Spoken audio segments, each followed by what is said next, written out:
So if y'all watch these last couple episodes of Baddies, I really want to get into the Ciroc, Mariah, Tesehki situation and whatever is going on with Emery, TeeTee, and Pressure. Are y'all ready? If you want to see a recap, know that you can come to me. So first, I want to touch on whatever is going on with Tesehki, Mariah, and Ciroc, right? So I feel like Mariah is doing everything that Biggie was accused of. Everybody and their mama was saying that Biggie was using Tesehki for protection. She would pop it and then step behind Tesehki. She'll pop it and then say, oh, my friend's going to get you. You're not going to touch me. My friend got you. So for one, everybody was really tired of the fact that Biggie was throwing a rock and hiding her hand. She was popping it but didn't want to get in the field. She was using Tesehki as her pit bull, as her bodyguard, as her own personal security. So with that, and on top of other reasons, a lot of the baddies and the fan base began to call Biggie a diva. You're not a diva, you're a demon. Yo, that shit is stuck in my head. So in the episode before last, we had a scene where all the baddies came in, they sat down, everybody's beautiful, they're congregating, having a good time. And here go Mariah talking like DMX. Do we have a problem? Do we have a problem? Ciroc is ignoring her because at this point, you like a fly buzzing in her ear, you know? You like an annoying gnat over her food. She just trying to swat you away. She's just trying to ignore you. You took your shoe off and you threw it at her. So as she's trying to take her shoes off so she could get her fair one with you because why did you just throw your shoe at me, a high heel at that? Security surrounds Mariah and now nobody could get to Mariah. She just got away with assaulting Ciroc. Now, let's back up a little bit. Do we not remember that post with Mariah? And she said, your baby daddy is my favorite eater. She was shading Scotty about Lemmy because she's allegedly one of the girls that Lemmy is messing with on the cast, okay? So because she is a quote-unquote sister wife, personally, I feel like that gains her an extra level of protection. That accompanied with her being an OG, she has been on for multiple seasons against our will. Whether we want her there or not, they're going to keep bringing that girl back. I don't know why. And also, I would like to add, regardless of the size difference, because Tesehki is bigger than Summer, and they were allowed to get into it. Rolly is way bigger than Slim, and they were allowed to get into it. So why is Mariah allowed to literally throw the rock and hide her hand? Why is she literally allowed to pop it on cast members, agitate them, aggravate them, and then when they get upset and want to respond, now she's the victim because she's small and they need to pick on somebody their own size?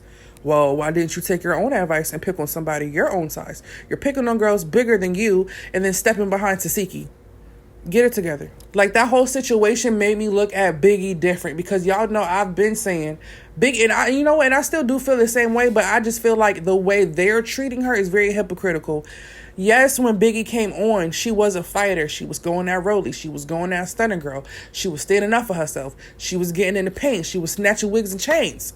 Then all of a sudden, a little bit after the season with E.T., all of a sudden, she's holding her hands together like Mr. Barnes. And she put on a soft voice. Come on, Tesehki. Come on, guys. Come on, let's go. Let's go do this. I'm not a fighter, guys. All of a sudden, it was a change in demeanor. But let's go forward, right? So Biggie went from being a fighter to now she has Tesehki there. Tesehki is a heavy hitter. She's knocking people out. She's knocking out teeth. She's busting lips, blacking eyes. She doing damage out here. Finish him, KO. Mortal Kombat on them hoes. Chun-Li way. So she out here doing her big one on all of these girls to the point where she made a name for herself where nobody wants to fight her. Now, if you're Tesehki's friend, now they're going to assume, okay, now we get on one of Tesehki's friends. Now she has the option to come at me. If she chooses, she wants to get the back fade and defend her friend. Nobody wants that, so they try to avoid y'all. But at the end of the day, y'all are going at people. Y'all are aggravating them. So now she feels like she has to defend her friend. I don't know if y'all remember the scene when Tommy brought her BB gun that she had in the little bunny or whatever. When that happened and everything was going on and the girls was coming at Biggie, I don't know if y'all noticed. Go back and watch it. Tesehki had stepped in front of Biggie. She did that voluntarily, So Biggie knows that girl will step in to defend her, right or wrong. And I think Tesehki finally realized that it was being weaponized and not appreciated. And that's where, the disdain came in. But at the end of the day, clearly Biggie was set up. We're going to move on from that, though, because I've spoken on that in the past. I never denied she was set up. I just didn't like the fact that I felt like she's putting on this soft girl act. I didn't like it.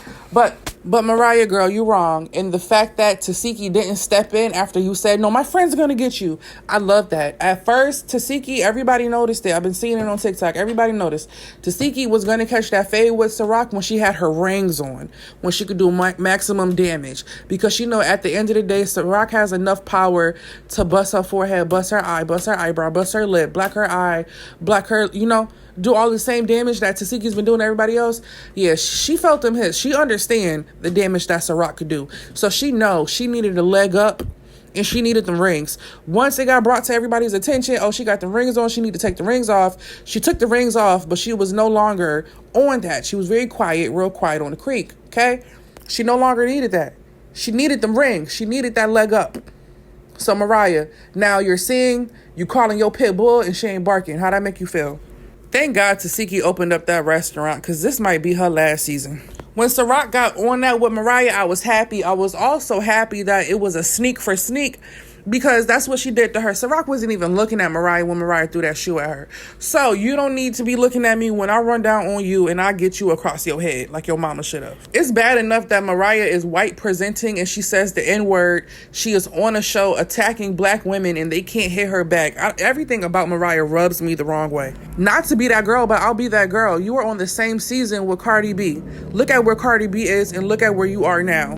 I think it was Lex. When Lex was talking to Tommy, she told Tommy, like, this is your ending, but this is my beginning. AKA, I'm young. I can be doing baddies for seasons, how you've been doing baddies for seasons. But at this point, you an old grape. You raisin. You dried up. You feel me? So I have more seasons in me than you do. Therefore, is your ending my beginning? Mariah, this is your ending, Mom. Mama, you're done, Mama. You're done. You're done, yay. That's it. So now if you ask me, which you didn't, her only options now, start a business. Make a OF. Start streaming like Summer and Diamond the Body. I think Diamond streams on Kick and Summer streams on Twitch. You don't have that many brand deals, I feel like, to hold you. Your music not selling like that. Gun to your head, name 5 Mariah Lynn songs. Go. Name 4 Mariah Lynn songs. Go. Name 3 Mariah. You can't do it. You can't do it. I can't do it. You can't do it. The only thing I could think of is going to that fuck-ass network and getting on that show where they put in all the Love and Hip Hop rejects. You might thrive over there. But long story short, you deserve what Ciroc did and so much more. Now let's get into the dynamic with Pressure, TeeTee, and Emery because I feel like it's odd and I feel like TeeTee was looking for a reason to cut her off. So Emery and TeeTee, they did a show together. It was only one season, but they was like thing 1, thing 2. They was writing for each other on the show. After the show, when Natalie was doing tours, they were still around each other. Everything was cool. Now they get on this season. They're riding for each other the first couple episodes, back to back. Okay, they're getting in there. Now, TeeTee meets Pressure. All of a sudden now, she is catching all of Pressure's back face. Mind you, they had 2 conversations. She just met Pressure. She don't know Pressure like that.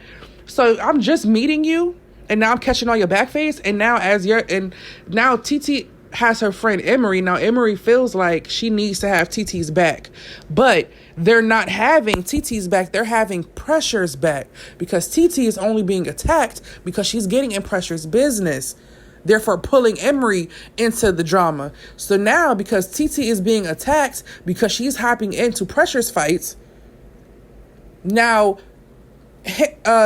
Hurricane feels like she needs to hop in because of that. And you don't. You only getting beat up because of Pressure. We don't know Pressure like that. So now you're going to tell me I'm not your friend because I don't want to hop in Pressure beef. Before Pressure was even a thought, we was back to back macking these girls. So what are you talking about? It's really giving she just wanted a reason to cut her off, or they were never really cool like that. It was only for TV, and she found a better duo and dropped her last one in the dust, right? She found one that was bigger, so had more power, able to help her more, right? She was already on TV. She has more clout, right? So if she was only looking for a business friendship, right? Pressure's perfect. Emery, you gotta go. You're replaced. Bye. Because when y'all really think about it, right? When they was all in that hotel room, the cameras didn't catch it, but they told us what happened. When they was all in that hotel room and Pressure is like, well, you needed to help TeeTee. You needed to do this. You needed to do that. And Pressure hopped on Hurricane and started to beat her up. TeeTee just sat there, right? TeeTee didn't help. TeeTee didn't pull her off. It was, well, she tried to, but my thing is, you were okay with it because you continued to be cool with Pressure after, and you cut off Hurricane. I say all that to say this. If you were really my friend, you wouldn't be allowing this girl that we both just met to be attacking me. The only reason you got attacked and I had to hop in is because of Pressure's drama. We don't know this girl. And I don't know how y'all think about it, but when I watched them clips back, it did give that Hurricane might have been punked a little bit, because if it was somebody smaller, like if it was Bahati, because we saw when she did try and hop in, E.T. stopped her, and I think Diamond the Body had stopped her. I feel like if it was Bahati, if it was somebody smaller that she knew she could take, she would have popped on them to get to TeeTee, to be able to protect TeeTee. But because it was E.T., she paid it. When she went to swing and E.T. grabbed her and said stop, she stopped. You get what I'm saying? Y'all let me know what y'all think in the comments. All of this is a mess. I feel like them girls ain't really friends. I feel like the second Pressure have to cross TeeTee, she will. Because look at what she did with Liddy, her own cousin. Liddy is her own cousin, y'all. I've done multiple videos about this situation. Me speaking on this situation is why Liddy don't like me. And you know what? Fuck her. Who cares? But so Liddy had a necklace, right? I've told this story multiple times. Liddy had a necklace. She had to do a boxing match. Her and Ivory just so happens to be in the same boxing match. They weren't boxing each other, but they were both in the same boxing match. So Liddy was on some, I have a trainer, come with me, we could go spar with my trainer for this boxing match. Now they sparring, the trainer is like, listen, y'all got to take y'all jewelry off, can't have that on while y'all are training. Cough, cough, Krishan. So they take their necklaces off, they put it in a Ziploc bag, give it to Liddy's manager. After it's all said and done, the manager gives the Ziploc back to her. Liddy gives it to Ivory, hey, separate our jewelry. Ivory didn't notice that she still had one of Liddy's chains, which was a gold necklace with a teddy bear pendant, which was Liddy's daughter's. It was a gift from the father to the child. So it was special, something that couldn't be replaced, right?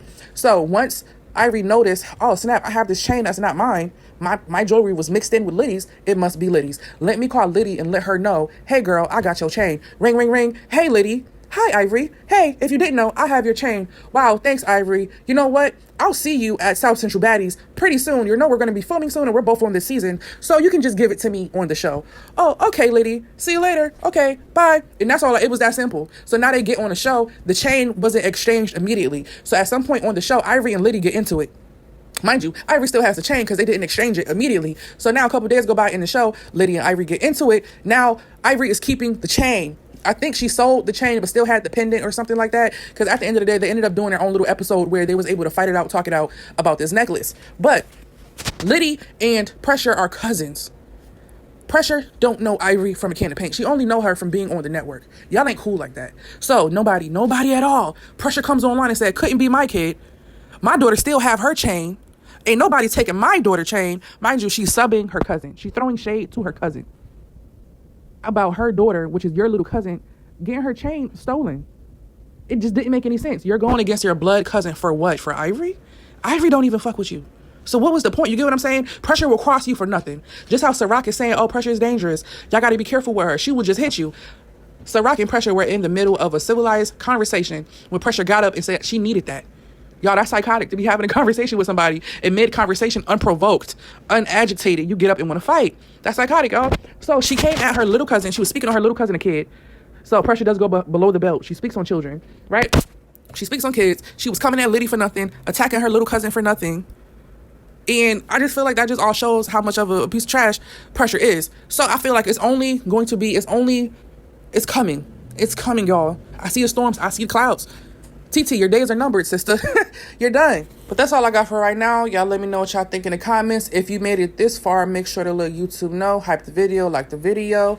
As always, until next time, thanks for watching. Y'all be blessed, and I'll call y'all later. Bye. I know all my mama media, you wanna know what happened. Messy T page, and you know I be recapping. Bringing y'all the drama, and I'm bringing y'all the tea. If you wanna see a recap, know that you can come to me.